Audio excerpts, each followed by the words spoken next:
And welcome to the second half of the Factor Uncensored, where money is a motive. Turns out debt is hitting millennials in their asses. Studies suggest they owe a combined you got this guys, $4 trillion in debt, an increase by 27% in 2019, the largest jump for any generation ever. We talk with our financial expert, Ed Gardner, about his financial and how to deal with this problem. So, Ed, how did these people get in this damn position at such a young age? I mean, they have tremendous debt. Well, you know, if we go back to 2007 to 2009, a lot of them were starting their careers and the economy was down. So that pushed them back because, you know, unemployment was at that time. And then, of course, when they were trying to catch up through the years, a lot of them, of course, a lot of people feel they owe it to themselves to keep up with other people. And then, of course, we now have hit the COVID era where interest rates have gone up, prices have gone up. You know, a car note now is a lot more than what they would ever hope it to be because interest rates have gone up. And so, you know, when people with the pandemic and everything, they had children that had childcare and there was an increased cost for that. So it's almost a domino effect for them. They're almost victims of circumstance, just so many negatives against them that they find themselves in the red. Right. Because, I mean, now, just in the last year, their debt on credit cards went up over almost 27%. You know, the average credit card balance around the country now for a lot of them are pushing $6,800 now. So they're basically living off of debt, a lot of them. Wow, millennials are here to talk about it. KG Smooth, Lele E, Lauren Williams, and Karen Diamont joining me all here on the Factor Uncensored. So, Lauren, what the hell is going on? What the hell? How do you guys get in this kind of debt? Well, I mean, when I left the house, there was nothing left to do but to go to the military for me. But once you get out, there's not really incentive to do much more. Like I was trying to find my footing here in America again and make it and catch up with what everyone else was doing my age. And I fell into a lot of like personal loans, and the interest rates on those were like skyrocketed. So getting out of debt has been like my priority since 27, and it's still like I'm trying to breathe right now. And Lele, is that a trap that young people fall into, getting into loans in order to keep up with the Joneses, or, you know, keep up with people on social media? That could be the result for some people, but some people are just literally trying to make it. I think for myself, it was all about college debt. That student loans is no joke. And when you don't really have the financial literacy or that education on how you can, you know, save money instead of having money sit in the savings account, put it in the S&P 500 for a few years. Like, those are little things that I wish we would have had the opportunity to learn more of in high school, because I think that would have set us up for a better opportunity to not be in so much debt and to be able to make more financial decisions that would make us win. But we're just trying to keep up. And then there's the other half that are trying to keep up with the Joneses. And I mean, that's just what it is. And KG, what do you see out there in the community? What I'm seeing is people are struggling, and a lot of folks, I'm gonna use myself for example. Like, I used to pay everything with a credit card. Now I had to stop using my credit cards because the Fed keeps raising this interest rate, and it is just totally out of control. I mean, with the unnecessary spending that the government is doing, we're giving all this money to Ukraine when some of that could be reallocated back, you know, to us in some sort of way. So I don't think that the millennials are the main reason for this hike. I think that, you know, other things that are going on actually, you know, contribute to it as well. That's exactly right. We just fell in the trap. We're spending it faster than we're earning it.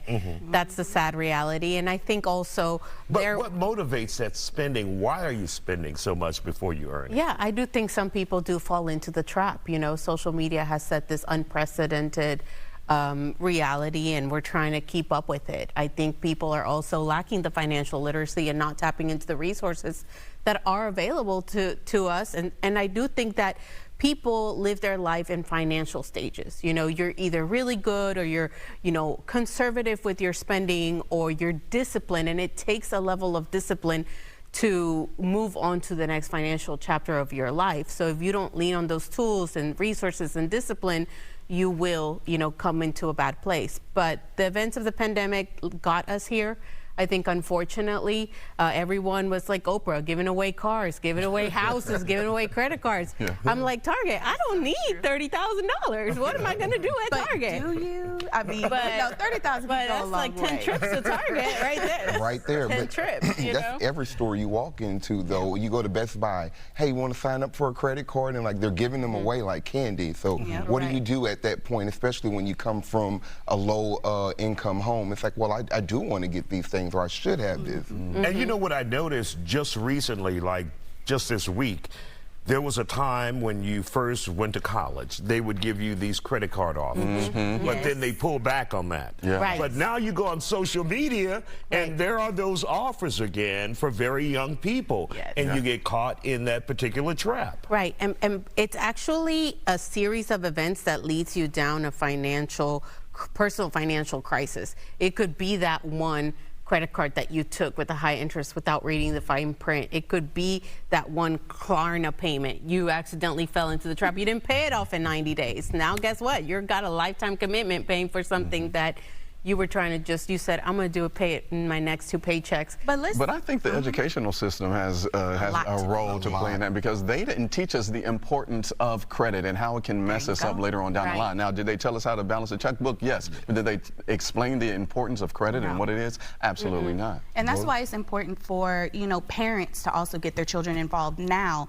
Allowances, teaching kids what to do, how to work for their money, how to allocate their money with the needs versus the wants. And these all start off at a very early age. And I think some of our parents probably did teach us some of that, but it's the nitty gritty. Now we're the age of social media and literally everything is in the palm of our hand.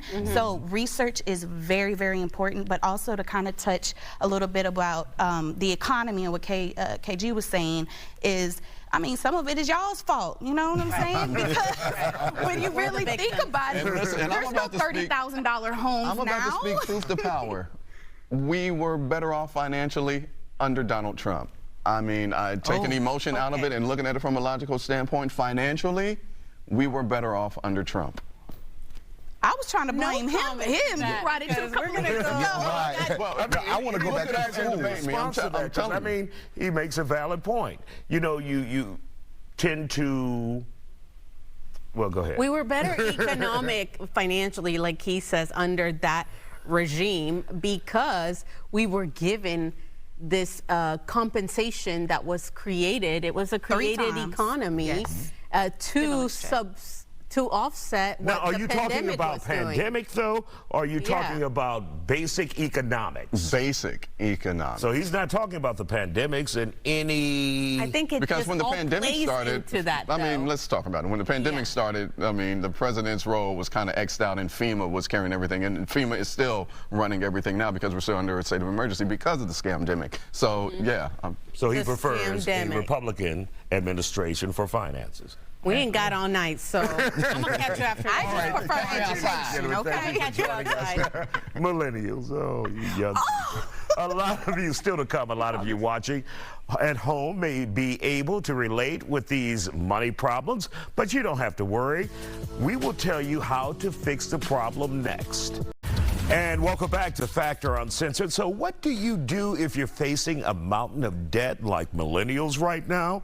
Our financial expert, Ed Gardner, lays it out. What would you tell them, say in 30, 40 seconds, the best route to take? One, why not see if they can refinance their debt? Maybe they can get loans from, a bank, savings and loan. Maybe call the credit card companies to see if they can lower the interest rates. Go look at their spending. Try to spend less than what they bring in every month. Start an emergency fund. I know money's tight, but a lot of this came from, if your car broke down, Isaiah, they have a $500,000 credit card that they have a charge, because they had no savings. So they need to look and see where they're spending their money. What can they cut out? What extra services, what extra activities that they could do without? Always streamlining. All right, Ed Gardner, always good to see you here on the Factor Uncensored. Always such good advice.